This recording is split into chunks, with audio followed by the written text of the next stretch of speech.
India Glitz நேயர்கள் அனைவருக்கும் வணக்கம். நான் உங்கள் விஷ்ணு விஷால் பேசுகிறேன். என்னோடய அடுத்த படம் ஜீவா சீக்கிரமாக ரிலீஸ் ஆக போகுது. ஸோ நிறைய விஷயங்கள் ஷேர் பண்ண போகிறேன்.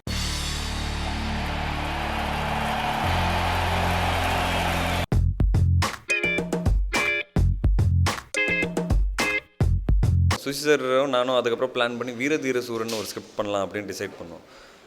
பட் வீரதீர சூரன் டேக் ஆஃப் ஆகிற டைமில் திடீர்னு அவர் கேட்டார், நம்ம ஏன் ஒரு ஸ்போர்ட்ஸ் ஃபிலிம் பண்ணக்கூடாது, கிரிக்கெட் சம்மந்தமான படம் அப்படின்னாரு. சரி, என்ன சார் இது, எனக்கு கிரிக்கெட் படம் பண்ணணுன்னு வாழ்க்கையில் பெரிய ஆசை, அண்ட் உங்களோட பண்ணணுன்னு நடிக்கணும் திருப்பியும் அப்படின்னு ஒரு ஆசை. இது ரெண்டு ஆசையும் வந்து ஒரே படத்தில் எனக்கு கிடைக்குது. நான் ஏன் சார் வேணான்னு சொல்லுவேன்.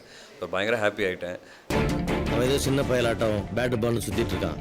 நான் லைஃபுக்கு செட் ஆகாது. நடந்த ஒரு படம் தான் ஜீவா. ஸோ ஜீவா படம் கிரிக்கெட் அப்படின்ற ஒரு விஷயம் வந்து என் பிளட்டுக்குள்ளே இருக்குது. ஸோ அதுக்கு உண்டான ஒரு ப்ராக்டிஸோ அதெல்லாம் நான் எதுவுமே பண்ணல. பட்டு பெரிய சேலஞ்ச் என்னென்னா, இப்போது ஒரு ஷாட் பேட்டிங் ஆடும்போது ஒரு ஷாட் ஆடினா அது வந்து வேறு ஆங்கிள் எடுப்பாங்க. ஸோ அதே ஷாட் வந்து நான் 4-5 வாட்டி ஆடணும். ஸோ அதுக்கு அந்த பவுலர் வந்து அதே இடத்துல பவுலிங் போடணும். அண்ட் ஒரே ஷாட் வந்து திருப்பி எல்லா பாலில் கரெக்டாக எக்ஸிக்யூட் பண்ண முடியாது. ஸோ அதுக்கு சில டைம் ரீடேக் போக வேண்டியதாக இருக்கும். அண்டு வைட்லாம் வைக்கும்போது ஓகே இந்த பால் வந்து 6 அடிக்கணும் அப்படின்னாரு. ஸோ அந்த ஒரு பர்டிகுலர் பால் 6 அடிச்சே ஆகணும். நான் இந்த பால் பவுண்ட்ரி இல்லை, இந்த பால் சிங்கிள்ஸ், அதுக்கு ஏற்ற மாதிரி ஆடணும். ஸோ அந்த மாதிரி சேலஞ்சஸ் இருந்தது, பயங்கரமாக இருந்தது. ஆல்மோஸ்ட் ஒரு 80% அவங்க சொல்ல விஷயங்கள் பண்ணிட்டோம். அதே மாதிரி பார்த்தீங்கன்னா கேமரா வந்து சில டைம் வந்து பக்கத்துலேயே வச்சுருப்பாங்க. ஸோ அதுவும் வந்து படாமல் வந்து ஆடணும். அண்ட் அழகாகவும் தெரியணும் ஷார்ட்ஸ்லாம். கேமரா பக்கத்தில் வச்சனால அந்த ஒரு கம்ப்ளீஷனும் இருக்கணும். ஸோ ஒரு நாள் பார்த்தீங்கன்னா கேமரா பிச்சிலே வச்சிட்டார் மதி சார். பிச்சிலே வச்சு ஆடுங்க அப்படின்னா, சார் நான் உடைக்க மாட்டேன், உங்களுக்கு ஒரு நம்பிக்கை இருக்கா, நீ இது வரைக்கும் பால் கேமரா பக்கத்தில் வரல, ஸோ தெளிவாக தான் பண்ணிகிட்டு இருக்கிறேன், எனக்கு ஒரு நம்பிக்கை தான் அப்படின்னு வச்சுட்டார் பிச்சிலே. அதுவும் வச்சு நாங்கள் ஆடிட்டோம். ஸோ இந்த மாதிரி சேலஞ்சஸ் வந்து பயங்கரமாக இருந்தது.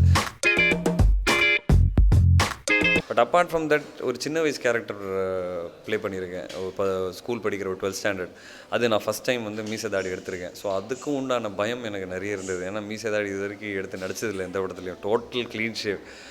ஸோ பட் கண்டிப்பாக எனக்கு வந்து இந்த படத்தோட விஷுவல் பார்க்கும்போது எனக்கு ஃபஸ்ட்டு டே அந்த சின்ன வயசு எடுக்கும்போது ஓடி போய் ஃபஸ்ட் ஷாட் வந்து பார்த்த ஸ்க்ரீனில் எப்படி இருக்குது அப்படின்னு சாட்டிஸ்ஃபைங்காக இருந்தது. ஸோ அதுக்கு உண்டான சில விஷயங்கள், ஏன்னா ஒரு 12th ஸ்டாண்டர்ட் படிக்கும்போது சின்ன ஒரு மேனரிசம்ஸ்லாம் கொஞ்சம் ரொம்ப குழந்தைத்தனமாக இருக்கக்கூடாது, சின்ன குழந்தைத்தனமான ஒரு விஷயம் இருக்கணும் அப்படின்னு சுவிசர் கொஞ்சம் ஒர்க் பண்ணார்.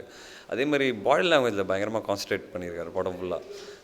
அதே மாதிரி சாங்ஸில் ஆடியிருக்கேன். அதுக்கு உண்டான ஹோம்ஒர்க். ஷோபி மாஸ்டர் வந்து ரொம்ப சாஃப்டான ஒரு சாங். ஸோ ரொம்ப சாஃப்டான மூமெண்ட்ஸ். கொஞ்சம் கஷ்டமாக இருந்தது. ஒரு படம் பார்க்கும்போது ஒரு முழு திருப்தி வந்து எனக்கு கிடச்சிது. இந்த படத்தோட அவுட்புட் பார்க்கும்போது உண்மையாகவே நான் சுவிசரை கட்டி பிடிச்சிட்டேன். சூரி அவர் அண்ணன் தான் கூப்பிடுவேன், சூரியனா. ஸோ பிகினிங்லேருந்து ஃபஸ்ட் படத்துலேருந்து ஒன்றா ஒர்க் பண்ணியிருக்கோம். அண்டு அதுக்கப்புறம் குள்ளநெறி கூட்டம் ஒர்க் பண்ணோம். அதுக்கப்புறம் கலக்கிற மாப்பிள்ள ஒரு படம் ஒர்க் பண்ணிகிட்ருக்கோம். அதுக்கப்புறம் ஜீவா, அடுத்தது கூட இன்னொரு படத்தில் பண்ண போகிறோம். ஸோ என்னோடய ரொம்ப க்ளோஸ் ஃப்ரெண்டுன்னு நான் சொல்லுவேன். அண்ட் எஸ்பெஷலி ஜீவா படம் மூலிமா தான் ரொம்ப க்ளோஸ் ஆனோம்.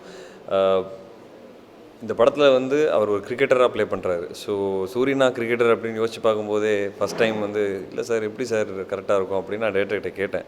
இல்லை நீ பாரு கரெக்டாக இருக்கும் அப்படின்னாரு. எனக்கு ஒரு சின்ன பயம் இருந்தது. ஏன்னா கிரிக்கெட் படம் எடுக்கிறோம், அது வந்து ரியலிஸ்டிக்காக இருக்கணும். ஸோ எங்கேயோ வந்து அது டைவர்ட் ஆகிட போகுதுன்னு ஒரு பயம் இருந்தது. ஆஸ் எ கிரிக்கெட்டர் எனக்கு இருந்தது.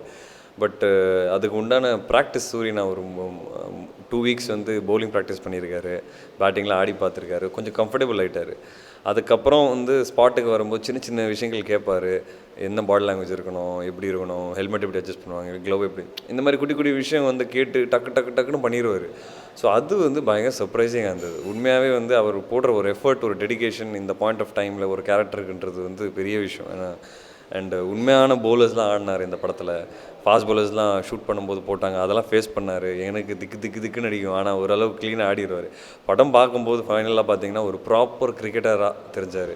ஒரு காமெடிலாம் இல்லாமல், ஒரு காமெடியனா மட்டுமே இல்லாமல் ஒரு கேரக்டராக வந்து சூப்பராக பண்ணியிருக்காரு. ஸோ ஹேட்ஸ் ஆஃப் டு சூரியனா. செம்ம ஹார்ட் ஒர்க் அண்ட் ரொம்ப நல்லாயிருக்கும் காமெடி. எஸ்பெஷலி செகண்ட் ஹாஃபில் ஒரு பர்டிகுலர் போர்ஷன், ஒரு 6 minutes போர்ஷன் வரும்.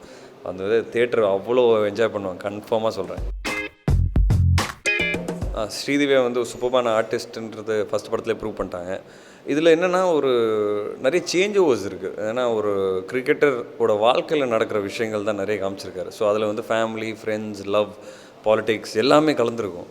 ஸோ அந்த விதத்தில் வந்து லவ்ன்ற ஒரு முக்கியமான விஷயம் வந்து இந்த படத்தில் தொடர்ந்து பிகினிங்லேருந்து எண்டு வரைக்கும் உங்களுக்கு இருக்கும்.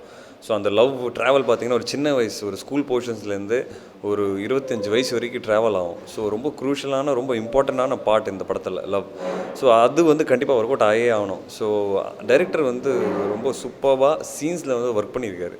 சின்ன வயசு சீன்ஸ் பார்த்திங்கன்னா சூரியனா படத்தில் வர்றது ஒரு 45 மினிட்ஸ்க்கு அப்புறமா தான் இருக்கும். ஸோ சின்ன வயசு பார்த்திங்கன்னா ஃபுல்லாக அந்த காமெடி வந்து அந்த ஹீரோயினோட கேரக்டர் வச்சு தான் ப்ளே பண்ணியிருக்காரு. ஸோ அவங்களுக்கு 2 பேருக்கு உண்டான கெமிஸ்ட்ரி அங்கேருந்தே ஸ்டார்ட் ஆகிடும். ஸோ ஆனால் அது காமிக்கல் வேல தான் சொல்லியிருக்காரு. அண்டு அதுக்கு உண்டான பர்ஃபார்மன்ஸ் வந்து ரொம்ப சேலஞ்சிங்கான ஒரு விஷயமா இருந்தது.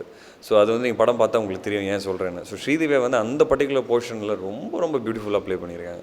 ஏன்னா அவங்க ஆல்ரெடி ஒரு ஓரளவுக்கு மெச்சூரான ரோல் வந்து இதில் பண்ணிட்டாங்க வருத்தப்படாத வாலிபர் சங்கம். ஓரளவுக்கு நான் சொல்கிறது கொஞ்சம் மெச்சூரிட்டியாக நடிக்கிறதுன்றது. இது வந்து சின்ன வயசுன்றது அவங்களுக்கு பயங்கர ஒரு சேலஞ்ச். அது வந்து ரொம்ப அழகாக ப்ளே பண்ணியிருக்காங்க. அண்ட் அதுக்கப்புறம் வேறு ஸ்டேஜஸ் ஆஃப் லைஃப்பில் வருவாங்க. ஸோ ஒரு நல்ல ஒரு ஹீரோயின் இந்த படத்துக்கு கரெக்டாக கிடச்சிதுன்னு. அதான் படத்தோட ப்ரொடியூசர்ஸ் வந்து இனிஷியலாக Arya the next big film, அதுக்கப்புறம் சுசீந்திரன் சாரோட வெனிலா கபடி டீம்னு ஒரு புது கம்பெனி 3 பேர் சேர்ந்து தான் ப்ரொடியூஸ் பண்ணாங்க. அதுலேயே ரொம்ப சந்தோஷப்பட்டேன். பரவாயில்ல அது அவர் கூப்பிட்டு சொன்னேன் ரொம்ப தேங்க்ஸ் அப்படின்னு.